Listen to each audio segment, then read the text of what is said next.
crude maths. It seems like it's on height. I've been literally trying to hold that in for 2 minutes.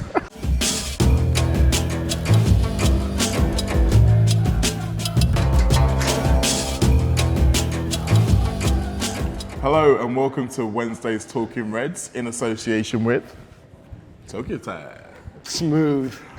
Well, there's been a lot of comments, in fact, a few too many for my liking comments about exactly the way I wear this hat. So yeah, for anyone who didn't see it, there's the logo. It was because of the jaunty angle. The jaunty I angle. like the jaunty angle. Hey, I've always been doing it and I'm not about to stop now. Yeah, jaunty. So here we are, it's Wednesday. Obviously we're in the middle of the week, so there's no pressing game action to discuss, but there has been something which is quite important, which has happened over the last 24 hours, which we are going to discuss.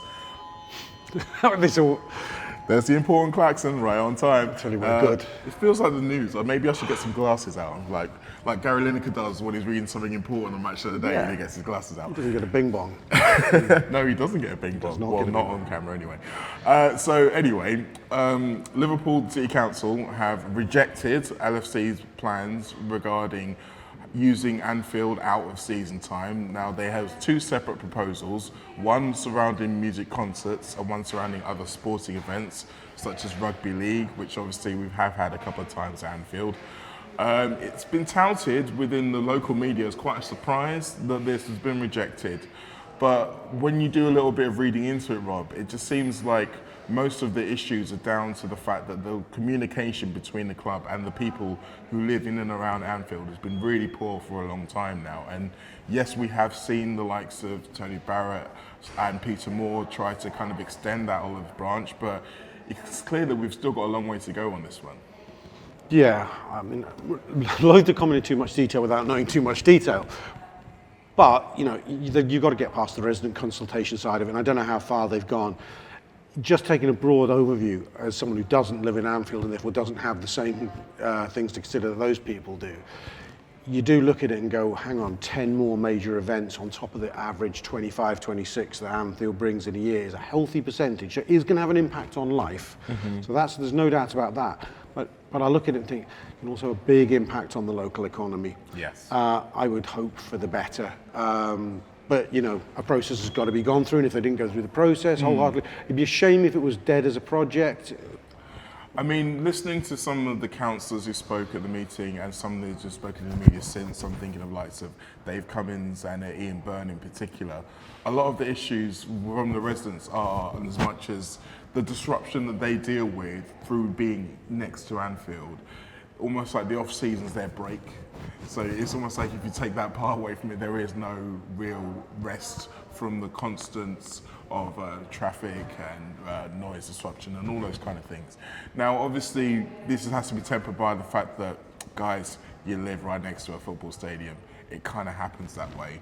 But I think when you're talking about a club that wants to be a custodian for its own community, much like FSG said when they arrived, and much like we all really believe that Liverpool needs to be at the heart of its community, we can't just dismiss these things out of hand, can we? No, I hope the council would take a democratic approach to looking at the nature of objection. I mean, you can get, I don't know, and this is commenting without knowing the numbers, but you can get situations whereby maybe a handful of residents see some downsides where many others might see upsides. I think some democracy has to apply. I might be wrong, maybe there's a groundswell of opinion in the local community against this, if so, fair enough. But I can certainly see some benefits to the local community in getting, you know, the economic knock-on effects of these kind of prestigious events. It also brings Anfield a new audience to Anfield beyond just football fans. Yeah, I mean, I think we can agree that there are definitely some upsides to it. So it makes you wonder slightly, with this being such obvious upsides, why have this not been communicated better to these people? I mean, one of the things that Ian Byrne mentioned was the fact that a lot of the kind of initial moves by FSG to try and get feedback have all been online, and I mean, Anfield's a pretty deprived place at the moment, so you can't really guarantee everyone there is going to have a computer. So I mean, Ian Byrne himself was talking about they need to get people out on the ground, like doorstepping, speaking to people. I mean, do you think FSG will be able to take that on board? Do you see it as something that they'd actually go out there and do? I mean, I'm not expecting Tom Werner himself to go down there, but maybe someone like a Peter Moores. I don't know, Mo. I mean, if you look from a totally Liverpool Football Club centric point of view, I think it's worth their while. Yeah. I mean, when you hear 10 concerts, you go, you can shrug about it a bit. What's the big deal for the football club? And I don't know what the profit split would be between a promoter and the club itself. But if you can fill or 2/3 fill Anfield 10 more times a year, on top of the 26 times it's mainly full, that's a healthy possible revenue increase for the football club.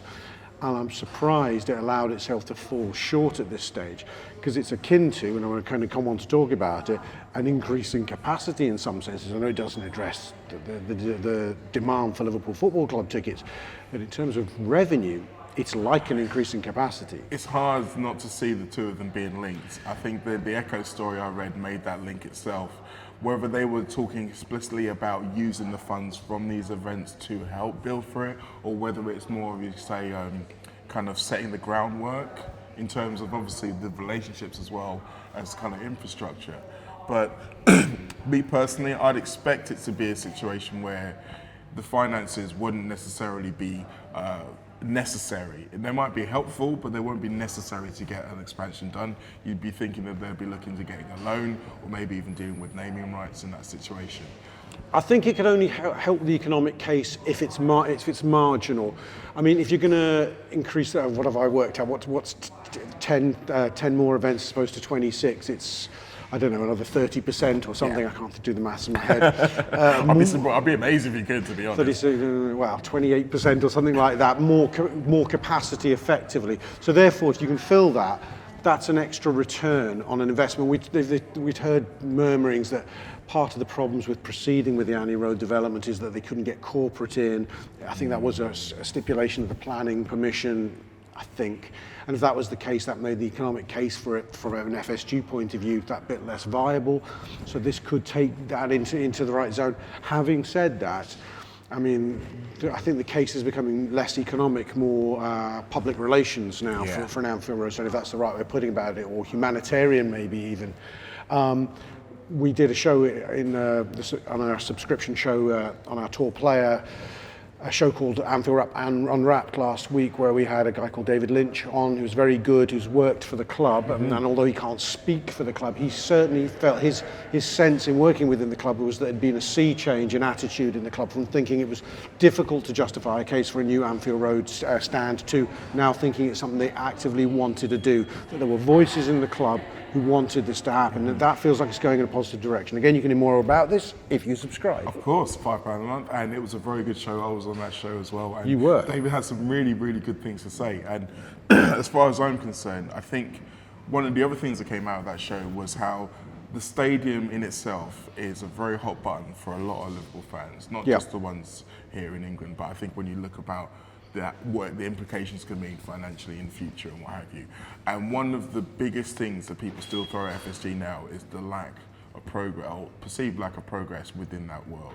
So if they can get themselves into a situation where they can find some kind of path towards this expansion and make sure that they're not falling over at the first hurdles, as it seems to be recently, then obviously that's going to be exactly what they're looking to do. How they go about that, I think it's going to be interesting. Are you thinking that they are just going to come back in with they're going to retool the bids and go back in again, or do you think it's going to take a longer rethink? You mean a whole new planning application for the Anfield Road? Well, for the concerts. For the concerts.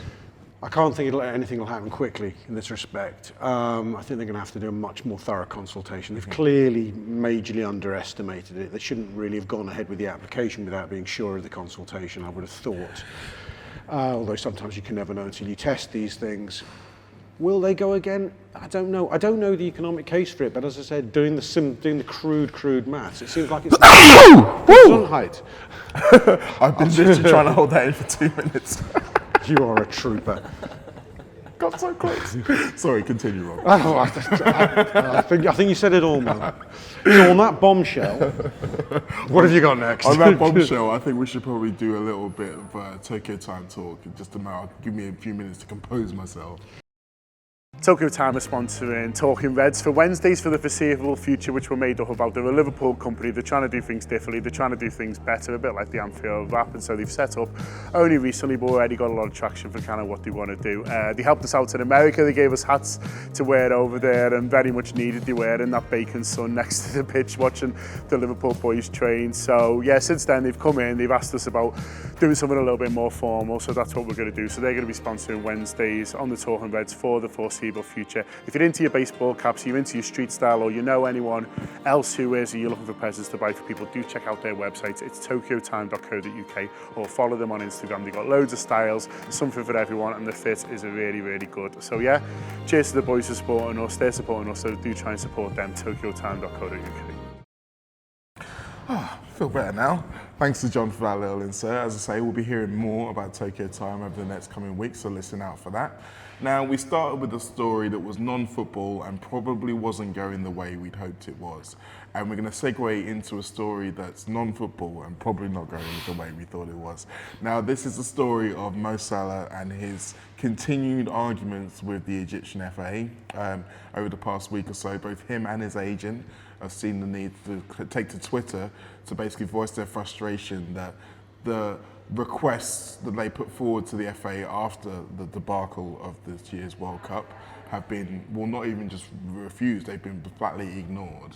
Now, I don't know how much you know about the details of this story, Rob, but a lot of these issues are not just to the image rights row that he's currently in over his face on a plane with a rival sponsor to his sponsor, but some of the things that went on around the Egypt camp at the World Cup. I'm thinking of the celebrities coming into the dressing room, the photo opportunities with Chechen rebel leaders and stuff like that.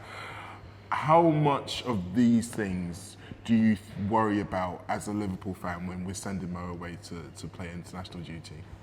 I worry a lot about sending players away to international duty, and you don't want them to come back injured. I worry that from having had that glorious year, that the troubles are coming at Mo a little bit. I mean, he had to deal with that silly furore over all the autographs, and the thing over there using his phone whilst driving. This is rumbling along. You just hope, and I think, that he would have the strength of character to be able to deal with things like those and be able to continue delivering for Liverpool Football Club on the pitch, because I'm afraid that's really all we care about at the end of the day, God bless you. But I have to say, I was particularly relieved to see him slot that one on Saturday for a range of reasons, but not least for him. I mean, I know he scored on the opening day, didn't score against Palace, and now it's become a thing when Mo doesn't score. And there's a few people who were rumbling that he's not started the season very well. But the truth is, Mo Salah can be in and out of games. In terms of doing devastating things on the ball, I think he's always in games in some way or another. If we look at last season, I think in terms of that ultimate sharpness that we remember for him for his best, that didn't come straight away. I mean, No. there was obviously the Man City away where there was a couple of chances, but even those first few weeks of the season were pocked with times where he wasn't at his sharpest. So I don't think it's a situation we need to worry about. The thing that I'm more worried about in terms of this particular row and his future and his feelings long term, there are a lot of talk around Liverpool fans now about maybe it's best if he just kind of jibbed them all off completely. But considering how proud he has been over this last year of the role that he's played, not only within getting them to the World Cup, but basically giving the Egyptian people something to kind of shout about, something to hope. The idea that he might turn his back on international duty and maybe they in turn would turn their back on him, and the potential psychological effect it could have on him, that's what I'm really worried about. Yeah, I think we could be inclined to underestimate just how important the relationship between Mo and the Egyptian people right over the last year has become. You wouldn't talk about Messi not being part of Argentina in his pomp, but being able to do the Argentinian team over a series of disputes. So I think Mo will want to find a way, even if he has to distance himself from the powers that be, and even in a sense, I think between him and those powers, they have to compartmentalise this and keep it away as an issue from him representing his country and being a hero. They need him, and he needs that participation. But in the same way that Liverpool are fighting a PR battle with the council, I suspect the Egyptian FA are fighting a PR battle with Mo as well, because they probably are aware that Salah himself is much more popular than the Egyptian FA are. course. So if it comes to a situation that leads to Mo not playing for them anymore, the blame is instantly going to go on them straight away, unless they can paint it as a way where he sees himself as a man apart, as he sees himself as special. And I think that's something that we might start seeing, because if you look at the bones of what he's talking about, the idea about the image rights and about the security around them, as in there were a couple of times where he wasn't able to go into a restaurant or something without getting mobbed, which is something that he's becoming increasingly susceptible to. The Egyptian FA could quite easily say, oh, well, you know what, he doesn't feel like he's the same as all, he thinks he's special, we don't need him. But the reality is, and this is something both he and his agent have stressed, is that all of these things he's trying to set out for the whole team. And it's notable that he's had some support from Ahmed Higazi, the West Brom player, for also Egypt colleague, who's come out and supported him on Twitter. So it just makes me uneasy, man. Yeah, It I mean, really does. Mo's got to tread a difficult line here. There's no getting away from this, because it's, as you just outlined, it's easy enough to spin this negatively. You know, they've got the Egyptian state behind them in some form or another, the Egyptian FA, if that's the way it goes. So it's not like there's not these aren't well-resourced people in a propaganda war, if that's what it becomes. And it's not difficult to paint an elite footballer as being in it for money or greed. So he's got I think he's treading a principle, he's ploughing a principle furrow, Mo, but he's treading a delicate line, and we wish him well. We really do wish him well. Now, I'm aware up to this point the show's been a little bit of a downer. So this is my daily reminder to you all that Liverpool top of the league, we've won 3 out of 3, we haven't conceded a goal yet. No goals. We're all good still. Despite everything we just said, we're all good still. And looking forward to playing at, I was going to say Filbert Street then, bloody hell, the Walkers Stadium on Saturday against Leicester. How are you feeling about the game, Rob? Because we've got 3 wins in the bag, I'm more relaxed about it. I think I looked at these fixtures at the start in blocks, as we do on our tour subscription show, I have to say, in the overview show. Sorry, I'm going to plug this shamelessly. So we do, in all seriousness, we look at the season in blocks of games, a month at a time, maybe 4 or 6 games. And we looked at the opening 4 and we went, they're all winnable. You probably don't win them all. So 12 would be great, 10 points would be outstanding. Yeah. Well, we've got 9. So you're looking at it now and going, a draw would be no bad result against Leicester, with a view to sort of going, right, we've had some mixed performances, but we got 10 points on the board going into the international break. We're a strong squad who are only going to get fitter and bed in better, and the next 4 are challenging. I'm looking ahead to those already. I think we come back after the international break, after Leicester, we go to Tottenham, we've got Southampton home, and then we've got Chelsea away and City at home. So 3 out of our next 4 following the first 4 are tough games. So in that sense, getting a win at Leicester would be really, really nice, because it would give us a bedrock to go, do you know what, if we win, draw or lose those toughies, beat Southampton, that's not the end of the world. We'll still be in the top 2 probably at the end of the 8-game period if that happened. So yeah, it's an important game. Should we win it? I don't know. Leicester are the pick of the bunch of the teams we played, aren't they?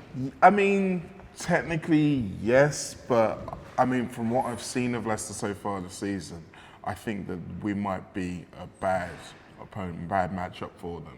I mean, when you think about their defence hasn't really looked solid. They've kind of been a bit lucky. They were very lucky against Wolves, if you remember in that game. And Southampton, again, they've got a litany of missed chances in the games they've had so far this season. And by the opposition? Yeah. So you could look at it and say that Leicester can definitely be got at. There's also the fact that Vardy is suspended.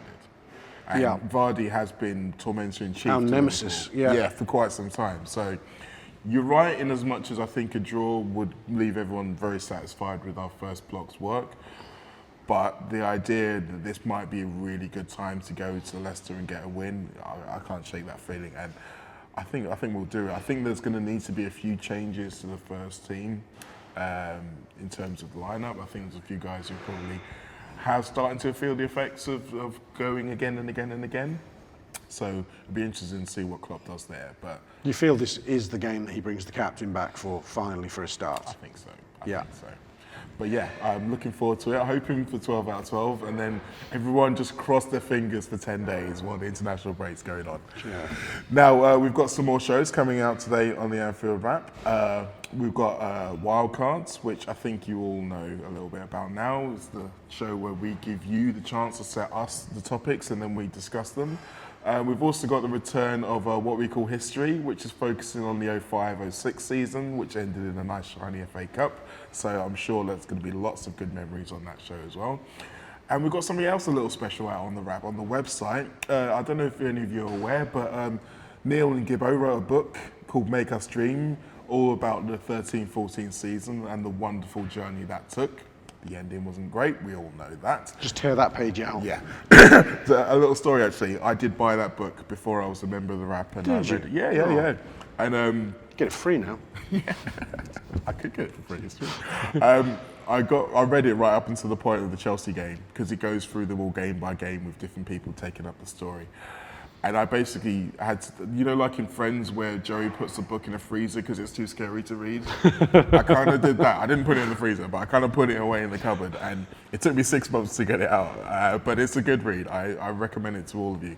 And for those of you who maybe the book's still in the cupboard, the audio book is going to be released in 2 parts on the website coming up over the next couple of days. So keep an eye out for that.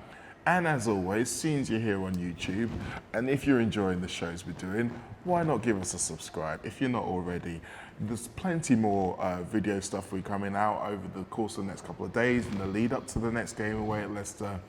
And as Rob has already Banged on about. I was going to say wonderfully reminded, but banged on is probably more bang on, so to speak. £5 a month for all your subscription needs for us here at the Anfield Wrap. There is literally a shit ton of good stuff out there that we are producing on a regular basis for you. So yeah, come out and get involved. A ton of shit. A shit ton. Shit ton. A shit ton. It's all good. Oh no, a shit ton is good. A shit ton is good, yeah. Yeah, it's not like a shit ton, it's a shit ton. I shouldn't. I feel like we've got a strong closer there, so I think we should probably wrap it up. Rob, as always, it's been wonderful. I'll see you next week. See you next week. See you all maybe a little bit sooner than that. Up the race.